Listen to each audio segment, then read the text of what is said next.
Hey guys, it's Julian, and today I'm going to be talking to you about Ableton's analog. I use analog a lot in my regular videos, and a lot of people have requested that I make a definitive guide on how to do it. So today I'm doing that. We're going to be going all through the synth and explaining every single thing about it so you can understand how to use it in depth and, really use it in your productions. I think it's a really great synth, and it's pretty underrated too. Like, not a lot of people really know all the great stuff you can do with it. And to go along with this video, I've just dropped a new preset pack on my Bandcamp. The link is in the description. What this is 50 presets for analog. You can see here they are all in here. These are all a bunch of really cool presets. You can hear demos on my Bandcamp as well. If you want to support me, it's a great way to do it. If you just want some really cool sounds to work with, it's a great way to do it as well. The cool thing about this pack is you don't have to have any extra synth to do it. You can do it with just literally the same stuff that you get with stock Ableton. And it's all awesome, professional sounds. Take your tracks to the next level. So definitely check that out in the description. And yeah, let's dive in. So, analog. How does it work? What analog is basically, as the name would probably have you imagine, it is meant to be kind of like an analog synth. It's meant to have that more warm and colorful sound and, really be able to get some more kind of like juicy and analog sounding synths out of it. So over here you can see we have two oscillators. It just has two oscillators and then a noise oscillator on top of that. The noise oscillator has its own little filter, and you can kind of like control that. And then for the two oscillators, you can see we can change the waveform to these three. And yeah, we can do that on the one down here. And then we also have all these controls over here. So you can do like a sync. You can get like the sub oscillator. So technically you have like three oscillators here. And then the sync.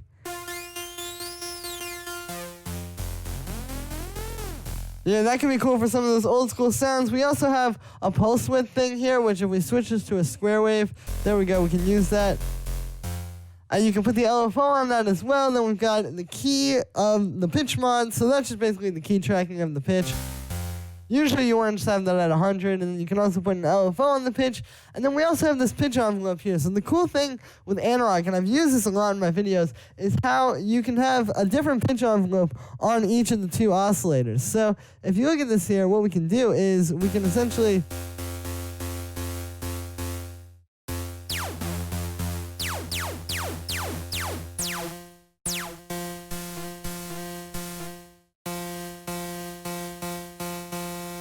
make some really cool sounds this way, because you have these at two different times. And if I put this one kind of down a little, you can hear this is like a cool way to get that sort of old school brass sound. After that, we've got the filter. The filter is pretty straightforward. You can see there's a lot of control over it, which is nice. We've got an envelope on here, which you can see by default is set like this. This is pretty easily controllable. You can set it like this, and you can also turn on this linear mode if you just want it to be kind of like, more straightforward like that. And then we got the envelope amount there, key tracking of the filter. So this is like, I talk about this a lot in my videos. This is really good if you want a dynamic synth that really comes to life. What key tracking is basically, it's like I said with the oscillators. Essentially, if you play a low note, it plays a low note. If you play a high note, it plays a high note. It's like this, except with the filter. So if we turn this up, if I set the frequency there, there we go. You can hear that happening. So it's a cool thing. You can also put an LFO on the filter frequency once we turn the LFO on. Now you can see that comes on there. You can change this filter drive setting here, which is cool. It can kind of give you kind of a more like analog sort of juicy sound out of the filter, especially once you start bringing up the resonance.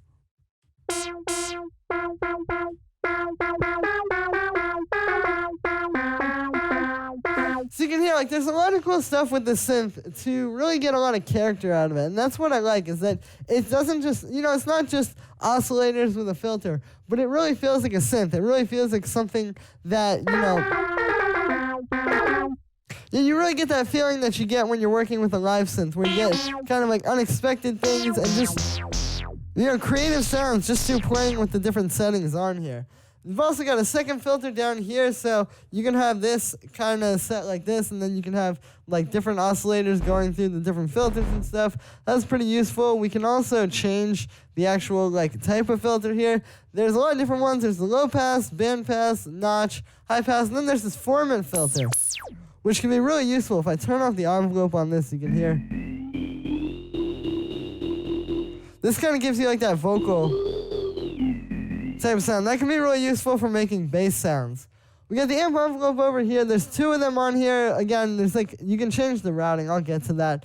But this is, yeah, just set like this. You know, you can, same deal as the filter envelope. You get a lot of control over this. And then there's all these settings down here. You can key track the volume. You can key track the panning. You can do a lot of stuff with this. You can put the envelope on the panning like that. If you wanted to like bounce from ear to ear, that's kind of a cool effect. And yeah, then there's the LFOs here. You can see with the LFOs, you get a lot of control. You can really shape them pretty nicely, actually, because with this width knob here, you can see you get a lot of movement, and you can really get like, it kind of reminds me of like when you're in Serum, where you can really like change the LFOs to be what you want. Same thing here, and it gives you a lot of control, but this is with just the Ableton stuff. Then on this tab over here, so we've got a few different settings. You can see the first thing here is this quick routing. So this is what I was talking about when I was saying you can route the different oscillators through different filters. Like by default, it's just all going through filter 1. But if you set this, like you see now we've got the second oscillator going through the second filter. You can have these, like in all these different types of routing. So, you know, it really allows you to make a creative and interesting sound this way, just through playing around with a simple control. There's also this vibrato here. So this is like this little pitch vibrato that you get here. You can see that's really cool for getting like those more old school sounds. This is also useful. You can like slow it down.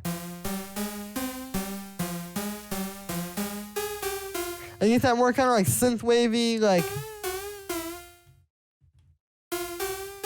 almost like Comtru's-esque sound there. And then there's some settings for that. There's a pitch bend range, this stretch here as well for the pitch, keyboard, all this kind of stuff. There's also a unison on here. So with the unison, you know, unison is essentially taking the oscillators that you have, and then however many voices you set here is adding that, or it's making that many extra essentially on top of it. Or that many in unison, if that makes sense. Like, not extra, like 2 extra on top of it, but there's 2 times everything that we'll be playing already. But yeah, and then you can change the detune there. So you can make some pretty cool kind of like chorusy sounds with that, you know, and really get those like old school. This is really good for pads, and you can change the setting there. And then there's also this cool setting here with this delay. So you can have, like I said, this unison is just basically multiple different voices of the same stuff playing. So you can turn up the delay here, and then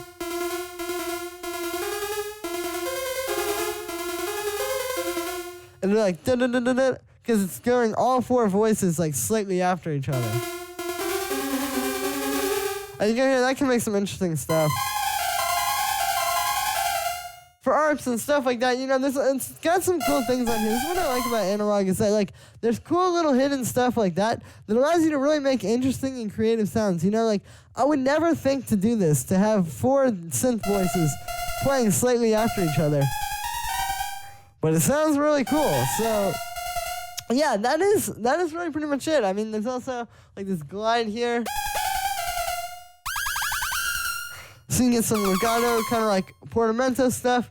And yeah, you know, analog is just a really versatile and interesting synth. I think it's really cool for getting these more characterful and interesting sounds, as well as just getting like warm synth sounds, you know, and getting something that sounds really nice. And you can also get some really fat sounding synths with this as well. Like typically in the techno videos I do, for example, where I'm making like those big like cosmic techno lead stuff like that, I like to use analog because you can just get a nice warm fat sounding synth that sounds really solid and really clean. So yeah, that's it for this one, guys. I hope you enjoyed. I hope you learned something about how to use analog. I definitely think that it's pretty underrated. I think a lot of people could get on it and make some really cool stuff with that. So yeah, that's it for today, guys. I hope you enjoyed. As always, make sure to like this video as well as subscribe, and let me know what you think of this video in the comments. Like I said in the beginning, you can get this preset pack with 50 presets for analog for just $15, in the description. And yeah, it's got all kinds of great stuff: basses, plucks, leads, pads, everything you need to make really dope tracks with literally just